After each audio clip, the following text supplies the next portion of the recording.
안녕하세요. 제콩입니다.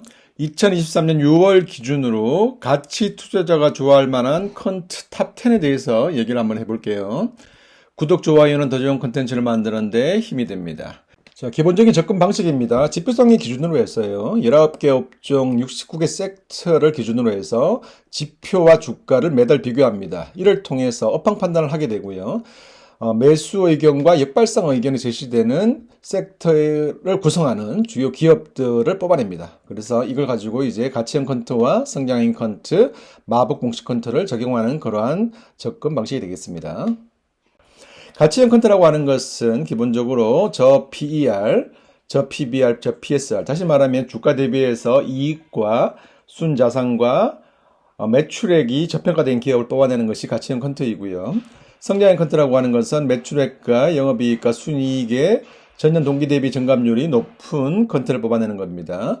마법 공식 컨트라고 하는 것은 ROE는 높으면서 PER은 낮은 기업들을 뽑아내는 이러한 형태의 컨트라고 보시면 되겠습니다. 자, 먼저 가치형 컨트 탑 10입니다. 한솔제지, KG, ETS, 영풍, 사조대림, 세아제강, 태강산업, 휴스틸, 사조오양, 신세계, KBI, 동국실업이 뽑혔습니다. 가치형 컨트니까 이렇게 PER과 PBR과 PSR이 낮은 기업들을 기준으로 해서 뽑아낸 탑 10이 되겠습니다.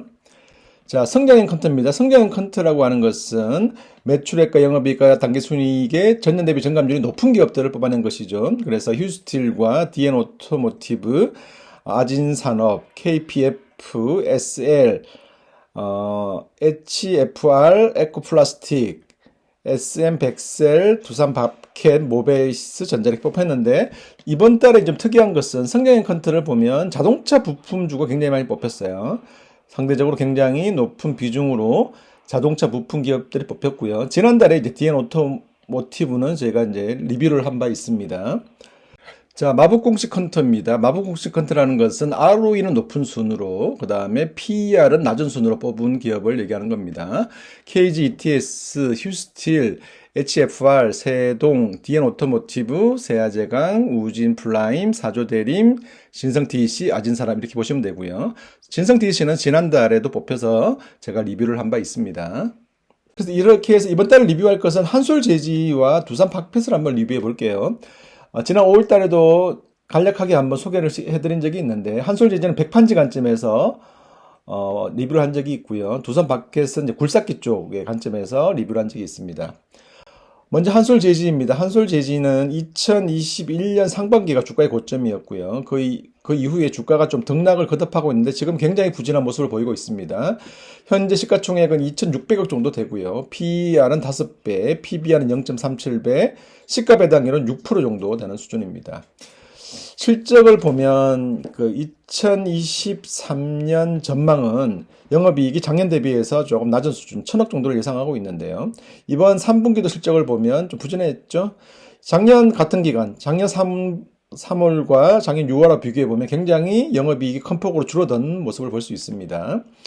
그래서 이제 이러한 부진한 부분들이 이제 하반기부터는 좀 회복되지 않겠느냐라고 하는 기대감들이 있는데요. 조금 더 지켜봐야 될 그런 포인트가 있습니다. 자, 한솔제지의 주요 사업 부분을 보면 산업용지, 그러니까 백판지 쪽의 비중이 대략 한 7% 정도 되고요. 그 다음에 인쇄용지와 특수지, 특수지라는 것은 감려지를 포함하는 것이고요. 여기에 비중이 대략 66%입니다. 그래서 매출의 핵심은 아무래도 제지가 핵심이긴 한데 인쇄용지와 특수지의 비중이 좀 더 높습니다. 그래서 지금 이제 한솔제지는 백판지도 있으면서 이제 제지도 포함되는 이제 그런 부분인데요. 최근의 추이를 보면 백판지 쪽은 조금 이제 회복의 개연성이 있고 인쇄용지와 특수지는 아직은 좀 부진한 모습을 보이고 있습니다.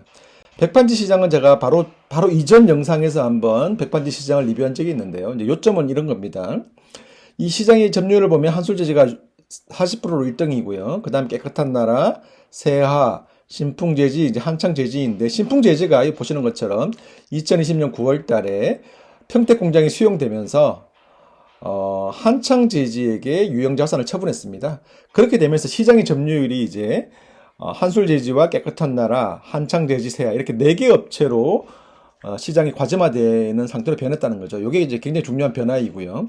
그럼에도 불구하고 굉장히 이제 부진한 실적을 보여주고 있는데 최근에 또 이런 기사가 있다고 제가 말씀드렸습니다. 뭐냐면 한솔지지 같은 경우에는 이제 백판지 가격을 10% 인상하겠다 이런 공문을 발표했고 또 백판지 공시 가격은 보통 이제 공시하고 난 다음에 한 30% 정도 깎아주는 그런 할인율을 적용하는데 이제 할인율도 축소하고 있다는 겁니다. 한솔지지만 그런 것이 아니라 깨끗한 나라도 이제 그렇게 축소하고 있고 한창제지도 마찬가지고 세아도 그런 움직임을 보이고 있고 이렇게 하면서 이제 과점화된 시장에서 점유율 싸움 하다가 조금씩 이제 가격을 정상화하는 그런 단계로 변화하고 있다. 이러한 부분들이 시장의 변화다라고 이제 말씀을 드리는 것이고요. 자, 주요 지표를 보겠습니다. 백판지 관점에서 보면 백판지 입장에서 가장 중요한 원재료는 펄프와 폐지입니다. 대략 비중이 한 5대 3 정도의 비중으로 사용되는데요. 펄프 가격은 굉장히 큰 폭으로 상승하다가 최근에 이제 하향화되는 모습을 보이고 있고요. 이는 좋은 시그널이고 폐지 가격은 꾸준히 이제 하락하는 모습을 보여주고 있습니다. 자, 그리고 이제 최근 백판지 가격을 인상했어요. 물론 수출 기준이긴 하지만 최근에 이렇게 반등폭이 일정 부분 이제 커지면서 이 스프레드 역시도 굉장히 부진한 스프레드에서 조금씩 이제 반등하는 모습을 보이고 있습니다. 그래서 백판지 쪽은 최악의 시기는 좀 지나가지 않았느냐, 조금씩 이제 실적이 좀 반등하지 않겠느냐 이런 기대감이 있고요. 다만 이제 재지로 보면 인쇄용지와 펄프의 스프레드라든가 특수용지와 펄프의 스프레드는 전체적으로 좀 부진해요 아직. 그렇기 때문에 백판지 시장은 괜찮은 모습인데 이 인쇄용지와 특수시 시장은 아직 좀 부진하다 이렇게 말씀을 드립니다. 자, 두산 밥켓을 보겠습니다. 두산 밥켓은 2021년 상반기가 주가의 고점이었는데 지금 거의 이제 주가가 계속 반등하면서 고점 수준까지 다가가고 있는 그런 시기이고요.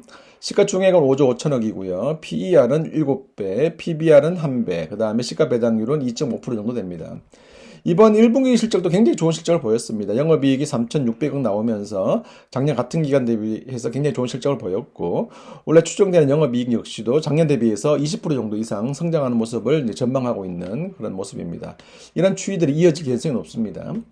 두산 밥켓의 지역별 실적을 보면요. 이 미국 쪽이 보시면 굉장히 좋은 모습입니다. 올 1분기 실적을 보면 작년 대비해서 55%나 증가하는 모습이고요. 그 다음에 EMEA라고 하는 것은 유럽, 중동, 아프리카인데 이쪽도 한 12% 정도 증가하는 모습이에요. 다만 이제 아시아, 라틴 아메리카, 오세아니아 쪽은 좀 소폭 부진한 모습을 보이고 있는데 전체적으로 볼 때 미국 시장이 굉장히 크게 이 제조업에 대한 그 인프라 투자에 의한 그 기대감들이 지금 계속 반영되고 있다 이렇게 볼 수가 있고요. 최근에 이 기사도 굉장히 의미가 있는 겁니다. 보시면 미국 인프라 투자에 대한 거대한 변화인데 이게 이제 무슨 배경이냐 하면 미국과 중국이 이제 갈랐으면서 제조와 인프라의 중복 투자 수요가 생긴다는 것이죠. 예전에 중국 위주로 많이 투자했다면 이제 미국에서 이러한 인프라 투자가 굉장히 증가하고 있다. 이게 굉장히 중요한 포인트이고 여기에다가 러시아 우크라이나 전쟁으로 자원의 중요성에 대한 부각들, 또 전기차 신재생에 대한 투자 이러한 부분들이 미국 시장에 있어서의 굴삭기 기업들의 어떤 큰 시장 기회 이런 부분들을 이제 두산 밥켓을 포함해서 굴삭기 기업들이 수혜를 받고 있다 이렇게 해석할 수가 있는 겁니다. 자, 굴삭기 지표를 보겠습니다. 굴삭기 수출 금액은 지속적으로 증가하는 모습을 보이고 있습니다. 굉장히 좋은 모습을 보이고 있고 특히나 미국 시장을 중심으로 좋은 모습을 보이고 있고요. 중국향의 굴삭기 수출은 부진합니다. 2022년 굉장히 부진했고 2022년 대비해서는 좀 개선되는 모습이지만 아직까지 좀 부진하다 이렇게 말씀드릴 수 있어요. 중국 내수 기준으로 굴삭기 판매를 보면 2021년까지 굉장히 꾸준히 늘어나는 모습을 보였고요. 2022년, 23년 부진이 이제 이어지고 있는 그런 모습입니다. 전년 대비 증감률로 보더라도 최근의 추이는 여전히 마이너스 성장을 하고 있는 모습입니다. 다만 이제 중국이 내수 경기 부양을 위해서 인프라 투자의 확대 이런 부분들 계속 이제 얘기를 하고 있기 때문에 점진적으로 개선될 개연성은 있다 이렇게 보고 있는데 조금 더 지켜봐야 될 그런 시기입니다. 자, 이상을 정리해 보겠습니다. 항상 얘기하는 원칙 1은 싸게 사는 것이 가장 중요하다 이렇게 말씀을 드리는 것이고요. 두 번째 원칙 2는 싸게 사는데 특히나 그 기업이 매출과 이익이 증가하는 것이 굉장히 중요하다 이렇게 말씀을 드리는 것이고 세 번째 원칙은 원칙 1과 2를 잊지 않는 것 이렇게 말씀드리면서 리뷰를 마무리하겠습니다.